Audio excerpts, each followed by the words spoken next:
And here's a beautiful little egret that I just captured in flight in one of my favourite places on the River Sow near Coventry. I am actually trying to do a 2-minute review of a sub-miniature Lavalier microphone, but I will cut back to that.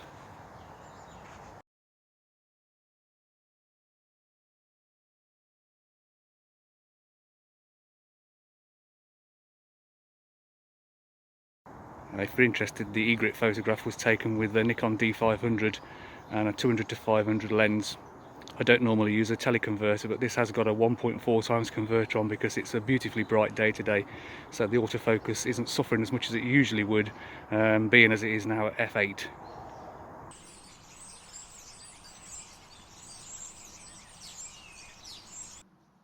So you may have noticed I've got a tiny little, I suppose you'd call it a dead cat windshield on here, which means I've got a microphone, I'm wired up, and I'm wired up to a sub-miniature wireless microphone system. The receiver's plugged into the Nikon D500. This microphone's obviously got a transmitter which is on my waist. It costs around £40. I've tried wired systems before with a lead trailing back to the camera, and they're pretty pointless really, just end up tangled up and muddy. So I've gone for this wireless one. It's not expensive. This is the first time I've used it outside. I did notice in studio environment where it's very quiet that there is some quiet noise from the microphone. It gives off a sort of a whine. I'm assuming that outside in a natural environment everything will be fine. The wireless microphone comes with a little black foam cover, which is ideal if you're inside, but if you're outside you'll need a little windshield like this. This cost me a couple of pounds on eBay.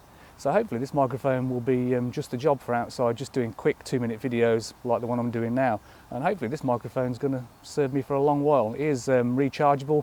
They have rechargeable batteries fitted. It plugs in via 2 USBs into one plug socket. Brilliant little thing, and I think the battery life is something around 16 hours. Anyway, that's it. 2-minute review over. Just as an epilogue to the sub-miniature microphone, there is a volume control on the microphone, and there's also a volume control in the microphone settings of your Nikon camera, so you can adjust the sensitivity of the microphone up or down with your Nikon. So as I'm passing this way, I thought I'd check on a nest box I installed a couple of months ago, maybe 3 months ago. It's only a little tip box. I have other boxes set up elsewhere. I've got a Kestrel box as well, a few miles from here. This one you'll notice has got a bungee strap around it, and that seems to be the preferred way to go now, because obviously nailing boxes to trees is not ideal, especially as the trees grow. So a bungee strap allows the trunk of this tree to expand, and the strap will expand with it.